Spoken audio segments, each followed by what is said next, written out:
രാവ് വരുന്നു, പിന്നെ സൂര്യനുദിച്ചു പകൽ വരുന്നു. ഇത് ആരും ഉണ്ടാക്കുന്നതല്ല, ഇവിടെ ഉണ്ടാവുന്നതാണ്. എന്ന് പറഞ്ഞാൽ ഇത് മനുഷ്യ സൃഷ്ടിയല്ല, ഇത് അള്ളാഹുവിൻ്റെ ദൈവികമായ സൃഷ്ടിയാണ്. ഒരു കൈകടത്തലുമില്ലാതെയാണ് രാത്രി വരുന്നത്, പിന്നീട് രാത്രി മാറി പകൽ വരുന്നത്. ഒരാൾക്കും ഈ രാവിനെ പകലാക്കാനോ പകലിനെ രാവാക്കാനോ സാധിക്കുകയുമില്ല. അത് ചിന്തിക്കേണ്ട വിഷയമാണ് എന്ന് സ്രഷ്ടാവായ പടച്ച തമ്പുരാൻ പരിശുദ്ധ ഖുർആനിൽ ഇന്ന ഫീ ഖൽഖിസ് സമാവാതി വൽ അർളി വഖ്തിലാഫിൽ ലൈലി വൻ നഹാരി ലആയാതിൻ ലിഉലിൽ അൽബാബ്, തീർച്ചയായും ആകാശഭൂമികളുടെ സൃഷ്ടിപ്പിലും രാപ്പകലുകൾ മാറി മാറി വരുന്നതിലും ചിന്തിക്കുന്നവർക്ക്, ബുദ്ധിയുള്ളവർക്ക് ദൃഷ്ടാന്തമുണ്ട് എന്ന് പടച്ച തമ്പുരാൻ പറയുകയാണ്. അപ്പൊ അത് ചിന്തിക്കേണ്ട വിഷയമാണ് എന്നാണ് അള്ളാഹു പറയുന്നത്. ചിന്തിക്കാതെ പോകരുത്. അള്ളാഹുവിന്റെ തിരുദൂതർ സല്ലല്ലാഹു അലൈഹി വസല്ലം ഈ ആയത്തിറങ്ങിയ രാത്രിയിൽ വല്ലാതെ കരഞ്ഞു. അബൂ ഹുറൈറ റളിയല്ലാഹു അൻഹു വന്നിട്ട് ചോദിച്ചു, അല്ലയോ നബിയേ, കഴിഞ്ഞു പോയതും വരാൻ വരുന്നതുമായ എല്ലാ പാപങ്ങളും പൊറുക്കപ്പെട്ടിട്ടുള്ള താങ്കൾ എന്തിനാണ് ഇങ്ങനെ കരയുന്നത്? അള്ളാഹുവിന്റെ റസൂൽ പറഞ്ഞു, ഫലാ അകൂന അബ്ദൻ ശകൂറ, ഞാൻ നന്ദിയുള്ള ഒരു അടിമയാവണ്ടേ എന്ന് പറഞ്ഞിട്ട് പിന്നെ പറയുകയാണ്, ഈ രാത്രിയിൽ എനിക്കൊരായത്തിറങ്ങിയിട്ടുണ്ട്. ഇന്ന ഫീ ഖൽഖിസ് സമാവാതി വൽ അർളി വഖ്തിലാഫിൽ ലൈലി വൻ നഹാരി ലആയാതിൻ ലിഉലിൽ അൽബാബ് എന്ന ആയത്ത്. ഈ ആയത്തിനെ കുറിച്ച് ചിന്തിക്കാതെ അത് പാരായണം ചെയ്തു പോകുന്നവന് നാശമുണ്ടാവട്ടെ എന്ന് റസൂൽ കരീം സല്ലല്ലാഹു അലൈഹി വസല്ലം. അപ്പൊ ഈ ആയത്ത് കേട്ടിട്ട് പറഞ്ഞിട്ട് ചിന്തിക്കാതെ പോയാൽ അവൻ നാശം സംഭവിച്ചവനാണ്, നശിച്ചവനാണ്. ആകാശഭൂമികളുടെ സൃഷ്ടിപ്പിൽ രാപ്പകലുകൾ മാറി മാറി വരുന്നതിലും ഉലിൽ അൽബാബ്, ബുദ്ധി നൽകിയവന് ദൃഷ്ടാന്തങ്ങളുണ്ട് എന്നുള്ളതാണ്. ചിന്തിക്കേണ്ടവന് ചിന്തിക്കേണ്ട കാര്യമാണ് എന്നുള്ളതാണ്. എന്താണ് രാവിന്റെ പ്രത്യേകത, എന്താണ് പകലിന്റെ പ്രത്യേകത? അതിന്റെ ശാസ്ത്രീയമായ ചിന്തകളിലേക്ക് ഇറങ്ങിപ്പോകുവാൻ ഞാൻ ആഗ്രഹിക്കുന്നില്ല. എന്തിനു വേണ്ടിയാണ് രാത്രി ഉണ്ടാക്കിയിട്ടുള്ളത്, എന്തിനു വേണ്ടിയാണ് പകലുണ്ടാക്കിയിട്ടുള്ളത്? പലയിടങ്ങളിൽ പരിശുദ്ധ ഖുർആൻ ആവർത്തിച്ചു പറഞ്ഞു തന്നിട്ടുണ്ട്. സൂറത്തുൽ ഫുർഖാനിലെ 47-ൽ വഹുവല്ലദീ ജഅല ലക്കുമുൽ ലൈല ലിബാസൻ വന്നൗമ സുബാതാ വജഅലൻ നഹാറ നുശൂറാ. വഹുവല്ലദീ, അല്ലാഹു, ജഅല ലക്കുമുൽ ലൈല, രാത്രിയെ അവൻ നിങ്ങൾക്കാക്കി തന്നു, ലിബാസൻ, വസ്ത്രമാക്കി. രാത്രി എന്താക്കി? വസ്ത്രമാക്കി. വന്നൗമ സുബാത, ഉറക്കത്തെ നിങ്ങൾക്ക് അവൻ വിശ്രമമാക്കി. വജഅലൻ നഹാറ നുശൂറ, പകലിനെ അവൻ നിങ്ങൾക്ക് എഴുന്നേൽക്കാനുള്ളതാക്കി. എന്തായി പറഞ്ഞത്? രാത്രിയെ നിങ്ങൾക്ക് അവൻ വസ്ത്രമാക്കി, അഥവാ രാത്രി നിങ്ങൾക്ക് മറയാണ്, സുരക്ഷിതത്വമാണ്. വസ്ത്രം നമുക്ക് മറയാണ്, നമുക്ക് സുരക്ഷിതത്വമാണ്. രാത്രിയെ അവൻ നിങ്ങൾക്ക് മറയാക്കി, സുരക്ഷിതത്വമാക്കി. രാത്രിയിൽ എന്ത് ചെയ്യണം? വന്നൗമ, ഉറങ്ങണം. സുബാത്ത, അത് വിശ്രമമാണ്. ശരീരത്തിന്, ബോഡിക്ക് വിശ്രമം നൽകണം. അതിന് രാത്രി ഉറങ്ങണം. പകലെന്ത് ചെയ്യണം? വജഅലൻ നഹാറ, പകലായി കഴിഞ്ഞാലോ നുശൂറ, കിടന്നുറങ്ങരുത്, അലസമായി കിടന്നുറങ്ങരുത്, എഴുന്നേൽക്കണം, അധ്വാനിക്കണം. സൂറത്തുൻ നബൈ അല്ലാഹു സുബ്ഹാനഹു വ തആല പകലിനെ കുറിച്ച് പറഞ്ഞത് വന്നഹാറ മആശ എന്നാണ്. പകലിനെ നിങ്ങൾക്കവൻ ജീവസന്ധാരണ വേളയാക്കി തന്നു എന്ന് പറഞ്ഞാൽ പകൽ നിങ്ങൾ ജീവിത മാർഗത്തിന് വേണ്ടി അന്വേഷിച്ച് അധ്വാനിക്കണം. ഞാൻ നേരത്തെ ഓതി വെച്ച ആയത്തിലോ അള്ളാഹുവിന്റെ ദൃഷ്ടാന്തങ്ങളിൽപ്പെട്ടതാണ്, അള്ളാഹുവിന്റെ കരുണയിൽപ്പെട്ടതാണ്. ജഅല ലക്കുമുൽ ലൈല വന്നഹാർ, രാത്രിയെയും പകലിനെയും നിങ്ങൾക്ക് അവൻ സൃഷ്ടിച്ചു തന്നത്. ലിതസ്കുനൂ ഫീഹി, ആ രാത്രിയിൽ നിങ്ങൾ വിശ്രമിക്കാൻ വേണ്ടിയാണത്. വലിതബ്തഗൂ മിൻ ഫദ്ലിഹി, പകലിൽ നിങ്ങൾ ജീവസന്ധാരണ മാർഗത്തിന് വേണ്ടി അന്വേഷിച്ച് തേടിപ്പോകുന്നതിന് വേണ്ടിയുമാണത്.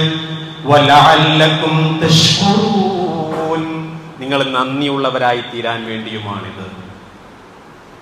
അപ്പൊ രാത്രി ഉറങ്ങണം, രാത്രി ഉറങ്ങാൻ വേണ്ടിയും വിശ്രമിക്കാൻ വേണ്ടിയുമാണ് അള്ളാഹു സൃഷ്ടിച്ചു തന്നത്. പകലോ അധ്വാനിക്കാൻ വേണ്ടിയുമാണ്. ഈ താളക്രമം പ്രകൃതിദത്തമാണ്, പ്രകൃതിയുടെ താളക്രമമാണ്. ഇതിനെ തെറ്റിക്കാൻ പാടില്ല. ഇതിനെ തെറ്റിച്ചുകഴിഞ്ഞാൽ പ്രശ്നങ്ങൾ ഉണ്ടാകും. ശാരീരികമായ പ്രശ്നം ഉണ്ടാകും, കുടുംബപരമായ പ്രശ്നം ഉണ്ടാകും, സാമൂഹികമായ പ്രശ്നങ്ങൾ ഉണ്ടാകും. അതുകൊണ്ട് ഈ താളക്രമത്തെ നിങ്ങൾ തെറ്റിക്കരുത്. എന്ന് പറഞ്ഞാൽ രാത്രി കറങ്ങാനുള്ളതും പകൽ ഉറങ്ങാനുള്ളതുമാക്കരുത്. പകലാണ് കറങ്ങേണ്ടത്, രാത്രി ഉറങ്ങണം. ഇന്നത്തെ ആധുനിക സമൂഹത്തിന്റെ വിചിത്രമായ ഒരു സ്വഭാവം, രാത്രിയിൽ അവർ കറങ്ങും, പകൽ അവർ കിടന്നുറങ്ങും. എല്ലാം നേരെ മറിച്ചാണ്, വിപരീതാവസ്ഥയിലാണ്. ജീവജാലങ്ങൾക്ക് പോലും ഏതാനും ചില ജീവികൾക്കൊഴികെ മിക്കവാറും ജീവജാലങ്ങൾക്ക് അല്ലാഹു നിശ്ചയിച്ചു വെച്ച ഭൂമിയുടെ ക്രമം എന്താണെന്നറിയോ? രാത്രി ഉറങ്ങണം, പകലധ്വാനിക്കണം. വവ്വാല് പോലുള്ള ചില ജീവികളുണ്ട്, അവര് രാത്രി ചിലപ്പോൾ എഴുന്നേറ്റെടുക്കും, എന്നാലോ പകൽ അവർ ഉറങ്ങുട്ടോ. വവ്വാലിൽ നടത്തിയ ചില പരീക്ഷണത്തിൽ പകലെങ്ങാനും അവരെ ഉറങ്ങാൻ വിട്ടില്ല എങ്കിൽ, പകലും ഉറക്കില്ലെങ്കിൽ ആ ജീവജാലങ്ങൾക്ക് കൂടുതൽ ആയുസ് ഉണ്ടാവില്ല എന്നുള്ളത്. പിന്നെ രാത്രി ഇങ്ങനെ ഓരിയിട്ട് നടക്കുന്ന മറ്റൊരു ജീവി ഉണ്ടല്ലോ അല്ലെ, പട്ടിക്കൂട്ടങ്ങൾ. അതുപോലെ ആവരുത് മനുഷ്യൻ എന്ന് പ്രത്യേകം പറഞ്ഞു തരാണ്. നിങ്ങൾ രാത്രി ഉറങ്ങണം, നിങ്ങൾ പകൽ അധ്വാനിക്കണം. പ്രത്യേകിച്ച് ശരീരത്തിന് അത് ആവശ്യമാണ്. നമ്മുടെ ഈ ശരീരത്തില് ഒരു 24 മണിക്കൂർ പ്രവർത്തിക്കുന്ന ഒരു ക്ലോക്ക് ഉണ്ട്, ഒരു ബയോളജിക്കൽ ക്ലോക്ക് അല്ലെ, ഒരു ബയോളജിക്കൽ ക്ലോക്ക്. അതിന് പറയുന്നത് സിർക്കാഡിയൻ റിതം എന്നുള്ളതാണ്. സിർക്കാഡിയൻ താളം, ശരീരത്തിന്റെ സിർക്കാഡിയൻ താളം. 24 മണിക്കൂറും ഈ ശരീരത്തിൽ എന്തെല്ലാമാണ് സംഭവിക്കേണ്ടത് എന്ന് സമയബന്ധിതമായി സമയക്രമത്തിന്റെ അടിസ്ഥാനത്തിൽ പടച്ച തമ്പുരാൻ നിശ്ചയിച്ചു വെച്ചിട്ടുണ്ട്. ആ സമയങ്ങളിൽ അത് നടക്കണം, നടക്കും. ശാരീരികമായ ഇതിന്റെ ഭൗതികമായ സയൻസിനെ കുറിച്ച് പറയാൻ ഞാനത്ര അറിവുള്ളവനല്ല. അതിനോടൊക്കെ ഡോക്ടർമാരൊക്കെ ഇരിക്കുന്നുണ്ട്, അവർക്കാണ് എന്നെക്കാളും കൂടുതൽ അറിയാം. എന്റെ ചെറിയ അറിവ് വെച്ചിട്ട് ഞാൻ പറയാം. ഈ സിർക്കാഡിയൻ റിതമുണ്ടല്ലോ, ഈ താളക്രമം തെറ്റിച്ചു കഴിഞ്ഞാൽ ജീവിതമാകെ താളം തെറ്റും, വലിയ അപകടത്തിലേക്ക് പോകും. ശരീരത്തിൽ ഭയങ്കര രോഗങ്ങൾ വരും, മഹാരോഗങ്ങൾ വരും. പഴമക്കാരൊക്കെ രാത്രി നന്നായിട്ട് ഉറങ്ങിയിരുന്നു. അന്ന് കൂറ്റൻ ഹോസ്പിറ്റലുകളും ബിൽഡിങ്ങുകളും കുറവായിരുന്നു. ഇന്ന് ഉറക്കക്രമം തെറ്റിച്ചപ്പോൾ മൾട്ടി സ്പെഷ്യാലിറ്റി ഹോസ്പിറ്റലുകളും ആരോഗ്യരംഗത്തുള്ള ചൂഷണങ്ങളും എല്ലാം വർദ്ധിച്ചു വന്നിരിക്കുന്നു. രോഗം കൂടി, പഴയതിനേക്കാളും കൂടുതൽ രോഗം കൂടി. മെഡിക്കൽ സയൻസ് ഒരുപാട് വളർന്നു, പഴയ കാലത്ത് ഇങ്ങനെ വളർന്നിട്ടില്ല. പക്ഷെ അന്ന് ഇത്ര കണ്ട് മാരകമായ വലിയ രോഗങ്ങളൊന്നുമില്ല. ഇന്ന് വ്യാപകമായ സാർവത്രികമായ രോഗമാണ്, എവിടെയും രോഗമാണ്. പലതിനും കാരണം നമ്മളെ താളം തെറ്റിയിരിക്കുന്നു എന്നുള്ളതാണ്. അതിൽ ഈ ബയോളജിക്കൽ ക്ലോക്കില് ഒരു 10 മണി മുതൽ 2 മണി വരെ, രാത്രി 10 മണി മുതൽ 2 മണി വരെ നടക്കുന്ന ഒരു പ്രക്രിയയുണ്ട്. എന്താ പറയുക, മനുഷ്യന്റെ സുഗമമായ ഉറക്കത്തിന് ആവശ്യമായിട്ടുള്ള മെലഡോണിൻ എന്നുള്ള ഹോർമോൺ ഉൽപ്പാദിപ്പിക്കുക എന്നുള്ളതാണ്. ഈ രാത്രി നമ്മൾ വിശ്രമിക്കുമ്പോൾ നമ്മളൊന്നും അറിയണില്ല, നമ്മൾ ഭൗതിക ലോകത്ത് നിന്ന് നമ്മൾ വേർപെട്ടു. പിന്നെ നമ്മൾ വല്ല സ്വപ്നമൊക്കെ കാണുന്ന ലോകത്തൊക്കെ ആയിരിക്കും. ഭൗതിക ലോകത്ത് എന്ത് നടക്കുന്നു ഒന്നും നമ്മൾ അറിയുന്നില്ല. പക്ഷെ ശരീരം ആ സമയത്ത് റിപ്പയറിങ് നടക്കാണ്, മെയിൻ്റനൻസ് നടക്കാണ്, ഹോർമോണുകളുടെ ഉൽപാദനം നടക്കുകയാണ്. ആ സമയത്ത് കൃത്യമായ ഉറക്കം കിട്ടണം, ഡീപ്പ് സ്ലീപ്പ്. ഒരു സ്ലീപ്പ് സയൻസ് എന്ന് പറഞ്ഞൊരു സംഗതി ഉണ്ടല്ലോ അല്ലെ, ഒരു ഉറക്കശാസ്ത്രം എന്ന് പറയുന്ന ഒരു സംഗതിയാണ്. അപ്പൊ നമ്മൾ ഈ സമയത്ത് ഉറങ്ങുന്നുണ്ടോ? 10 മണിയുടെയും 2 മണിയുടെയും ഇടയ്ക്കുള്ള 4 മണിക്കൂർ ഉറക്ക സമയമാണ് ഈ പറയുന്ന മെലഡോണിൻ എന്ന് പറയുന്ന ഉറക്കത്തിന് ആവശ്യമായിട്ടുള്ള ഈ ഹോർമോൺ ഉൽപ്പാദിപ്പിക്കപ്പെടുന്ന സമയം. ഇത് മനുഷ്യന് ആവശ്യമായ ഡീപ്പായിട്ടുള്ള അഗാധമായിട്ടുള്ള ഉറക്കം കിട്ടുവാൻ അനിവാര്യമായിട്ടുള്ള ഒരു ഹോർമോണാണ്. ഈ രാത്രി ഉറങ്ങുന്ന സമയത്താണ്, ഈ രാത്രി സമയത്താണ് നമ്മുടെ ക്ലോക്ക് അനുസരിച്ചുകൊണ്ട് റിപ്പയറിങ്ങും മെയിൻ്റനൻസും ഒക്കെ നടക്കേണ്ടത്. ഈ 4 മണിക്കൂർ സമയം നമുക്ക് കൃത്യമായ ഉറക്കം കിട്ടുന്നുണ്ടോ? ആ സമയത്തുള്ള കൃത്യമായ ഉറക്കം കിട്ടിയാൽ മതി. ശാരീരികമായ മറ്റുള്ള വലിയ പ്രയാസങ്ങളൊന്നും ഉണ്ടാവില്ല, മാനസികമായ പ്രശ്നങ്ങൾ ഉണ്ടാവില്ല.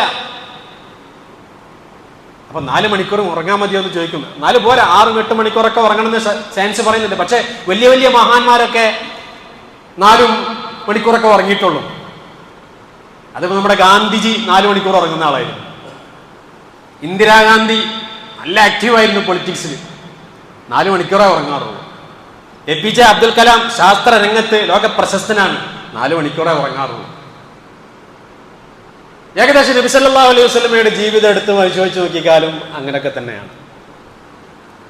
അപ്പൊ വലിയ ഉറക്കമൊന്നും ആണെന്നില്ല, കിട്ടുന്ന ഉറക്ക് അത് ഇസ്ലാമികമായ സുന്നത്താണ്. ഇതുവരെ ഭൗതിക ശാസ്ത്ര പറഞ്ഞത്, ഇനി നമുക്ക് സുന്നത്തിലേക്ക് കടക്കാം. സുന്നത്താണ്, റസൂൽ കരീം സല്ലല്ലാഹു അലൈഹി വസല്ലമയുടെ സുന്നത്താണ് രാത്രി നേരത്തെ ഉറങ്ങുക, രാവിലെ നേരത്തെ എഴുന്നേൽക്കുക. ഈ ഒരു സ്വഭാവം ഉണ്ടെങ്കിൽ ശാരീരികമായി, മാനസികമായി, ആത്മീയമായി എല്ലാ നിലക്കും നമുക്ക് ബർക്കത്തുണ്ടാവും ജീവിതത്തിൽ. തിരുനബി സല്ലല്ലാഹു അലൈഹി വസല്ലം പറഞ്ഞത്, കാനൻ നബിയു സല്ലല്ലാഹു അലൈഹി വസല്ലം യക്റഹു നൗമ ഖബല അൽ-ഇശാഇ, നബി ഇശാഇന്റെ മുമ്പ് ഉറങ്ങുന്നത് വെറുത്തിരുന്നു. വൽ ഹദീസ ബഅദഹ, ഇശാ നമസ്കാരത്തിന് ശേഷം വർത്താനം പറഞ്ഞിരിക്കുന്നത് നബി സല്ലല്ലാഹു അലൈഹി വസല്ലം വെറുത്തിരുന്നു. നബിയുടെ ഭക്ഷണ രീതിയൊക്കെ ഇശാഇന്റെ മുമ്പായിരുന്നു. അപ്പൊ മെഡിക്കൽ സയൻസ് നമ്മോട് പറയുന്നത് എന്താണ്? ഉറങ്ങുന്നതിന്റെ 2 മണിക്കൂർ മുമ്പെങ്കിലും നിങ്ങൾ ഭക്ഷണം കഴിച്ചിരിക്കണം എന്നുള്ളതാണ്. രാത്രിയിൽ ഹെവി ഫുഡുകൾ പാടില്ല എന്നുള്ളതാണ്. ഇന്ന് നോക്കൂ, നമ്മുടെ ഹോട്ടലുകൾ സജീവമാകുന്നത് എപ്പോഴാണ്? രാത്രി സമയത്താണ്. നമ്മുടെ ടർഫുകൾ സജീവമാകുന്നത് എപ്പോഴാണ്? അത് രാത്രിയാണ്. നമ്മുടെ കറക്കം എപ്പോഴാണ്? രാത്രിയാണ്. രാത്രിയെ നമ്മൾ പകലാക്കി തീർത്തുകൊണ്ടിരിക്കുകയാണ്. എന്നാൽ പ്രഭാത സമയത്തോ ഏകദേശം ഒരു 10 മണി വരെയുള്ള സമയമാണെങ്കിലോ അത് മുഴുവനും നിശബ്ദമാണ്, വീടുകളിൽ മുഴുവൻ ഉറക്കമാണ്. ബർക്കത്തുള്ള സമയം എപ്പോഴാണെന്നറിയോ? രാവിലെ പ്രഭാത സമയം. രാത്രി എന്ന് പറഞ്ഞാൽ ഇസ്ലാമിന്റെ കൺസെപ്റ്റ് പ്രകാരം എങ്ങനെയാണെന്നറിയോ? മഗ്രിബ് മുതൽ സുബ്ഹി വരെയാണ്. മഗ്രിബ് മുതൽ സുബ്ഹി വരെയുള്ള സമയമാണ് രാത്രി എന്ന് പറയുന്നത്. സുബ്ഹി മുതൽ അടുത്ത മഗ്രിബ് വരെയുള്ള സമയം അത് പകലാണ്. നബി സല്ലല്ലാഹു അലൈഹി വസല്ലമ രാത്രിയുടെ അവസാന പകുതിയിൽ എഴുന്നേറ്റിരുന്നു, ആദ്യ പകുതിയിൽ നന്നായിട്ട് ഉറങ്ങിയിരുന്നു. നബി തിരുമേനി സല്ലല്ലാഹു അലൈഹി വസല്ലമക്ക് ഇശാന് ശേഷം പിന്നെ ഇൽമ് സമ്പാദനം, അതിഥിയെ സൽക്കരിക്കുക, അങ്ങനെ വല്ല എന്തെങ്കിലുമൊക്കെ ഉണ്ടെങ്കിൽ മാത്രമേ ആ സമയത്ത് ഉറങ്ങാതിരിക്കാൻ പാടുള്ളൂ, അല്ലെങ്കിൽ വേഗം പോയി ഉറങ്ങണം. ഇന്ന് നമ്മുടെ താളം തെറ്റിയില്ലേ? താളം തെറ്റി എന്ന് പറഞ്ഞു കഴിഞ്ഞാൽ മൊബൈൽ ഫോൺ, കറക്കം, ഭക്ഷണം, ഇതൊക്കെ രാത്രിയാണ് ഹെവി. ബ്രേക്ക്ഫാസ്റ്റ് ആണ് ഹെവി ആവേണ്ടത്, ലഞ്ച് കുറച്ചും കൂടി കുറയണം, രാത്രി വളരെ കുറഞ്ഞ ഭക്ഷണം കഴിക്കാൻ പാടുള്ളൂ. മെഡിക്കൽ സയൻസ് അങ്ങനെ പറയുന്നത്. രാത്രി നേരത്തെ ഉറങ്ങണം, ഉറങ്ങുന്നതിന്റെ മുമ്പായിട്ട് ഭക്ഷണം കഴിക്കണം. നമ്മുടെ ശരീരം അതാണ് നമ്മോട് പറഞ്ഞ്, ശരീരത്തിന് പറ്റിയതൊന്നും ചെയ്യാതെ പറ്റാത്തതൊക്കെ ചെയ്തിട്ട് അവസാനം ഹൃദ്രോഗം, ക്യാൻസർ എന്നും പറഞ്ഞിട്ട് നമ്മളെ സമ്പാദ്യം മുഴുവനും നമ്മൾ ഹോസ്പിറ്റലിൽ കൊണ്ടുപോയിട്ട് കൊടുക്കുകയാണ്. നമ്മുടെ കുടുംബ ബന്ധം തകരുകയാണ്. നേരത്തെ കിടക്കൂല, നേരം വൈകിട്ട് കിടക്കുകയാണ്. നോക്കൂ നിങ്ങൾ, ഫോൺ അതിലെ ബ്ലൂ ലൈറ്റ്, ടെലിവിഷൻ അതിലെ ബ്ലൂ ലൈറ്റ്, മറ്റു ഇലക്ട്രോണിക് ഉപകരണങ്ങൾ, കമ്പ്യൂട്ടർ അതിലെ ബ്ലൂ ലൈറ്റ് നിങ്ങളുടെ ഉറക്കത്തിന് ഭംഗം വരുത്തും. ഉറക്കത്തിന് ഭംഗം വരുത്തി കഴിഞ്ഞാൽ നിങ്ങളുടെ മെലഡോണിൻ ഉൽപാദനം കുറയും. മെലഡോണിൻ ഉൽപാദനം കുറഞ്ഞു കഴിഞ്ഞാൽ ആവശ്യമായ ഹോർമോൺ ഇല്ലാതെ നിങ്ങളുടെ ജീവിതത്തിന്റെ ബയോളജിക്കൽ ക്ലോക്ക് തെറ്റും. തെറ്റിക്കഴിഞ്ഞാൽ ശാരീരികമായിട്ട് മാത്രമല്ല കേട്ടോ, മാനസികമായ ടെൻഷൻ ഉണ്ടാകും, ആങ്സൈറ്റി ഉണ്ടാകും, ഉത്കണ്ഠയുണ്ടാകും, അസ്വസ്ഥതകൾ ഉണ്ടാകും, പകൽ ശ്രദ്ധക്കുറവുണ്ടാകും, അസ്വസ്ഥതയുണ്ടാകും, ദേഷ്യം പിടിക്കും, അങ്ങനെ പല അസുഖങ്ങളും മാനസികമായ അസ്വസ്ഥതകളും ഉണ്ടാകും. അള്ളാഹുവിന്റെ റസൂൽ പറയുന്നു, നേരത്തെ കിടക്കൂ, നേരത്തെ എഴുന്നേൽക്കൂ. നേരത്തെ കിടന്നു കഴിഞ്ഞാൽ നേരത്തെ എണീക്കുമ്പോൾ നല്ലൊരു സുഖം കിട്ടും. നേരം വൈകി കിടന്നു കഴിഞ്ഞാലോ എണീക്കുമ്പം ആകെ ഒരു ഉറക്കച്ചവടായിരിക്കും. പിന്നെ അന്നത്തെ ദിവസം ഉന്മേഷഭരിതമാവുകയില്ല. അപ്പൊ അതുകൊണ്ട് ശാസ്ത്രം പറയുന്നു, നേരത്തെ കിടക്കും, നേരത്തെ എണീക്കും. അള്ളാഹുവിന്റെ റസൂല് പറയുന്നു, ദീന് പറയുന്നു, നേരത്തെ കിടക്കൂ, നേരത്തെ എഴുന്നേൽക്കൂ. പരിശുദ്ധ ഖുർആൻ പറയുന്നു, നിങ്ങൾക്ക് ഈ രാത്രി വസ്ത്രമാണ്, വിശ്രമമാണ്, ശരീരത്തിന് വിശ്രമം കൊടുക്കണം. പകൽ കിടന്നുറങ്ങരുത്, അലസമാവരുത്. രാത്രി ഉറക്കമിളച്ചാൽ പകൽ കിടന്നുറങ്ങേണ്ടി വരും. പകൽ കിടന്നുറങ്ങിക്കഴിഞ്ഞാൽ ആത്മീയമായും ശാരീരികമായും മാനസികമായും അത് തകരാറുണ്ടാക്കും, പ്രശ്നം ഉണ്ടാക്കും. അപ്പൊ ഈ ഒരു ക്രമം നമ്മൾ പാലിക്കണ്ടേ? ജീവിതത്തിൽ അതുണ്ടോ? താളം തെറ്റിയിട്ടില്ലേ? താളം തെറ്റിയ ആ ജീവിതത്തെ താളക്രമത്തിലേക്ക് നമ്മൾ കൊണ്ടുവരണം. അപ്പൊ നേരത്തെ എണീക്കുമ്പോൾ, രാത്രി നേരത്തെ കിടന്നു കഴിഞ്ഞാൽ നേരത്തെ എണീക്കാനുള്ള ടെൻഡൻസി ഉണ്ടാകും. പ്രത്യേകിച്ച് രാത്രി തഹജ്ജുദൊക്കെ നിസ്കരിക്കണമെന്ന് ആഗ്രഹമുള്ളവർക്കാണെങ്കിൽ പ്രത്യേകിച്ച് നേരത്തെ എണീച്ച് കഴിഞ്ഞാൽ നല്ലൊരു ഉന്മേഷമാണ്. സുബഹി, ജമാഅത്ത്, തഹജ്ജുദ് അതൊക്കെ നിസ്കരിച്ച് ഇങ്ങനെ പള്ളിയിലേക്ക് വന്ന് പിന്നൊന്ന് പുറത്തിറങ്ങി ഒരു കട്ടൻ ചായ ഒക്കെ കുടിച്ച് ഒരു 10-20 മിനിറ്റ് വെയിലൊക്കെ കൊണ്ട് ഒരു 10-20 മിനിറ്റ് വ്യായാമമൊക്കെ ചെയ്ത് ആ ദിവസം പൂർണ്ണമായും കിട്ടിയതുപോലെ ഉണ്ടാകും. നല്ല ഉന്മേഷമായിരിക്കും. ആ പ്രഭാത വെയിൽ കൊള്ളാന്ന് പറഞ്ഞാലുണ്ടല്ലോ, അത് ശരീരത്തിന്റെ പ്രതിരോധ ശേഷി ഉണ്ടാക്കും, അത് ആരോഗ്യമുണ്ടാക്കും, ഉന്മേഷം ഉണ്ടാക്കും. അതൊന്നും ചെയ്യില്ല നമ്മള്. നമുക്ക് നടത്തമില്ല, വ്യായാമമില്ല, നമുക്ക് വെയിൽ കൊള്ളലില്ല. പിന്നെയോ രാത്രി ആ സമയത്ത് 10 മണി വരെ കിടന്നുറങ്ങുക. പിന്നെ കുട്ടികളൊക്കെ രാത്രി പഠിക്കാറുണ്ട്. ഞാൻ അതിന് ചില കുട്ടികൾക്ക് അതൊരു സിസ്റ്റം, അതൊരു രീതിയായിരിക്കും. ഞാനത് വേണ്ടാമെന്നും പറയണില്ല, പക്ഷെ ശീലം അതല്ല നല്ലത്. രാത്രി നേരത്തെ ഉറങ്ങി നേരത്തെ എണീച്ചിട്ട് നിങ്ങൾ പഠിക്കുകയാണെങ്കിൽ അതാണ് ഏറ്റവും പഠനത്തിന് നല്ലത്. ആ സമയത്ത് തലച്ചോറ് നന്നായിട്ട് വർക്ക് ചെയ്തുകൊണ്ടിരിക്കും. ആ സമയത്ത് മനസ്സിൽ നന്നായിട്ട് പതിയും വായിക്കുന്നതും പഠിക്കുന്നതും ഒക്കെ. അപ്പോ ഏത് നിലക്ക് നോക്കിക്കഴിഞ്ഞാലും ആത്മീയമായും ഭൗതികമായിട്ടും നല്ലതെന്താ പറയും നിങ്ങൾ? നല്ലതെന്താ? നേരത്തെ കിടക്ക, നേരത്തെ എണീൽക്കുക. ശരീരത്തിനോട് മനസ്സിനോട് അതിങ്ങനെ പറഞ്ഞുകൊണ്ടിരിക്കാം. അത് ശീലമാക്കാൻ പരമാവധി ശ്രമിക്കാം. വീടകങ്ങളെ അതിന് പാകപ്പെടുത്താം. 10 മണിന്റെ മുമ്പായിട്ട് ഉമ്മയും ബാപ്പയും കുട്ടികളെല്ലാവരും ഫോണൊക്കെ ഓഫ് ചെയ്തിട്ട് ഒരു ഭാഗത്ത് മാറ്റിവെക്കാം. എന്നിട്ട് ഉറക്കത്തിലേക്ക് വരിക. എന്നിട്ട് ആയത്തുൽ കുർസിയും സൂറത്തുൽ ഇഖ്ലാസും മുഅവ്വദതീനും എല്ലാം ഓതി, കയ്യിലൊക്കെ ഒന്ന് ഓതി, ശരീരത്തിലൊക്കെ മൊത്തത്തിലൊന്ന് തടവി, പിശാചിനൊക്കെ അങ്ങോട്ട് അകറ്റി നിർത്തിയിട്ട് ബിസ്മില്ലിം പറഞ്ഞുകൊണ്ട് ഒരൊറ്റ ഉറക്കം. പിശാചൊക്കെ പോവും. ജീവിതത്തിൽ അതൊക്കെ ഒന്ന് ശീലിക്കാൻ വേണ്ടി ശ്രമിക്കുക. അതുപോലെ തഹജ്ജുദൊക്കെ ഒന്ന് ശീലിക്കുക. എൻ്റെ പ്രിയപ്പെട്ട സഹോദരി സഹോദരന്മാർ, തഹജ്ജുദ് ശീലിക്കുക. അത് ജീവിതത്തിൽ വലിയ ബറക്കത്താണ് കേട്ടോ, വലിയ ഉന്മേഷമാണ്. കാരണം ആ നേരത്തെ എണീറ്റ് നിസ്കരിക്കണം നിസ്കാരത്തിനേക്കാളും പടച്ചോന് ഇഷ്ടപ്പെട്ട വേറൊരു നിസ്കാരവും ഇല്ല. ഫർള് കഴിഞ്ഞാൽ അല്ലാഹു തആലക്ക് ഏറ്റവും ഇഷ്ടപ്പെട്ട നിസ്കാരം ആ നിസ്കാരമാണ്.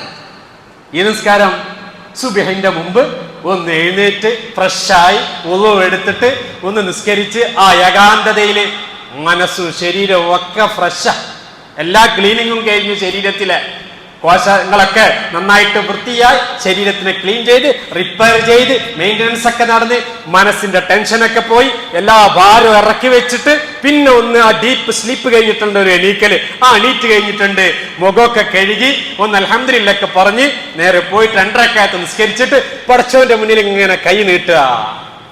ആ നിസ്കാരം തഹജ്ജുദ് ദീർഘമായിട്ട് നിസ്കരിക്കുന്നവരുണ്ട്, 2 മണിക്ക് ശേഷം എഴുന്നേൽക്കുന്നവരുണ്ട്, 3 മണിക്ക് എഴുന്നേൽക്കുന്നവരുണ്ട്, 1 മണിക്കൂർ നിസ്കരിക്കുന്നവരുണ്ട്, 1.5 മണിക്കൂർ, 2 മണിക്കൂർ നിസ്കരിക്കുന്ന, ഏറ്റവും ചുരുങ്ങിയ 2 റക്അത്തെങ്കിലും നിസ്കരിച്ചിട്ട് അള്ളാഹിനോട് നമ്മളെ കാര്യങ്ങൾ ദുന്യവിയും മുഹ്റവിയുമായ കാര്യങ്ങളൊക്കെ പറഞ്ഞിട്ട് ദുആ ചെയ്ത് കഴിഞ്ഞാൽ മനസ്സിന് വല്ലാത്തൊരു സുഖം.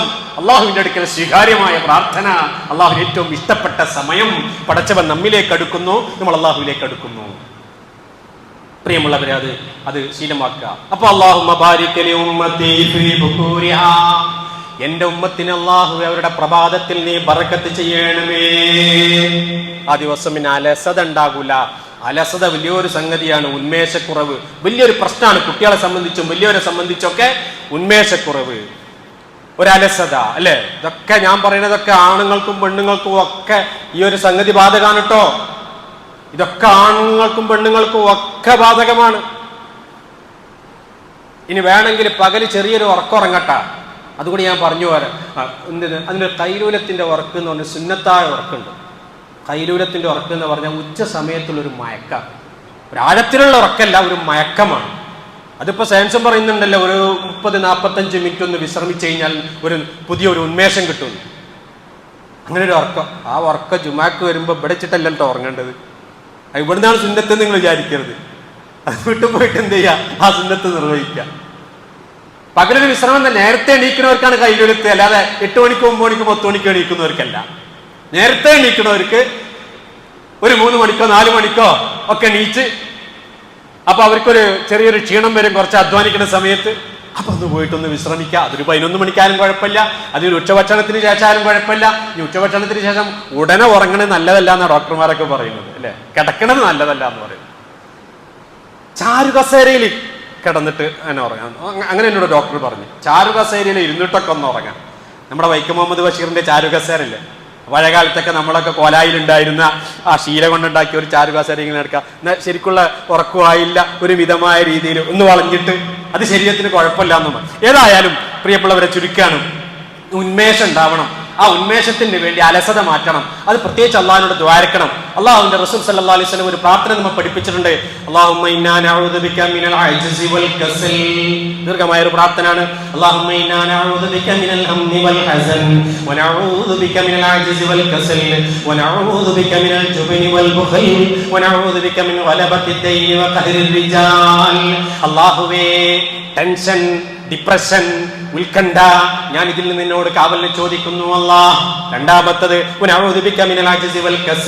അല്ലാഹുവേ, മടി, അലസത, എനിക്കൊന്നിനും കഴിയൂല, എനിക്കത് ചെയ്യാൻ കഴിയൂല, എന്നെ കൊണ്ടത് കഴിയൂല, ഇങ്ങനെയുള്ള വിചാരങ്ങളിൽ നിന്ന്, അലസതയിൽ നിന്നും ഉന്മേഷക്കുറവിൽ നിന്നും ഞാൻ നിന്നോട് കാവലിനെ ചോദിക്കുന്നു. മിനൽ ബുഖലി വൽ ജുബ്ന്, പിശുക്കത്തരത്തിൽ നിന്നും ഭീരുത്വത്തിൽ നിന്നും ഞാൻ നിന്നോട് കാവലിനെ ചോദിക്കുന്നു. അതുപോലെ കടത്തിൽ നിന്ന്, എന്റെ മേൽ എന്നോട് താല്പര്യമില്ലാത്തവൻ ആധിപത്യം സ്ഥാപിക്കുക, അതിൽ നിന്നും ഞാൻ നിന്നോട് കാവലിനെ ചോദിക്കുന്നു. ഇങ്ങനെ അള്ളാഹുവിനോട് തേടിക്കൊണ്ടിരിക്കുക, ദുആ ചെയ്തുകൊണ്ടിരിക്കുക, അലസതയിൽ നിന്ന് ഒക്കെ കാവലിനെ ചോദിച്ചുകൊണ്ടിരിക്കുക. എന്നിട്ട് ഉന്മേഷത്തിന് വേണ്ടി പടച്ചവനോട് ദുആർക്കുക. ജീവിതത്തില് നല്ല ഉന്മേഷത്തോടു കൂടി പഠിക്കുക. ചെറുപ്പക്കാരൊക്കെ, കുട്ടികളൊക്കെ നന്നായിട്ട് ഉന്മേഷത്തിൽ പഠിക്കുക, ഉന്മേഷത്തിൽ അധ്വാനിക്കുക, ഉന്മേഷത്തിൽ സാമൂഹ്യ പ്രവർത്തനങ്ങൾ നടത്തുക. അങ്ങനെ എല്ലാ നിലത്തും ഊർജ്ജസ്വലരാവുക, കർമ്മോത്സുകരാവുക. അള്ളാഹുവിന്റെ റസൂൽ കർമ്മോത്സുകനായിരുന്നു, ഊർജ്ജസ്വലനായിരുന്നു. രാത്രി വിശ്രമിക്കുക, പകൽ ഊർജ്ജസ്വലതയോടുകൂടി പ്രവർത്തിക്കുക, അധ്വാനിക്കുക, അലസത കൈവെടിയുക. അല്ലാഹു സുബ്ഹാനഹു വ തആല തൗഫീഖ്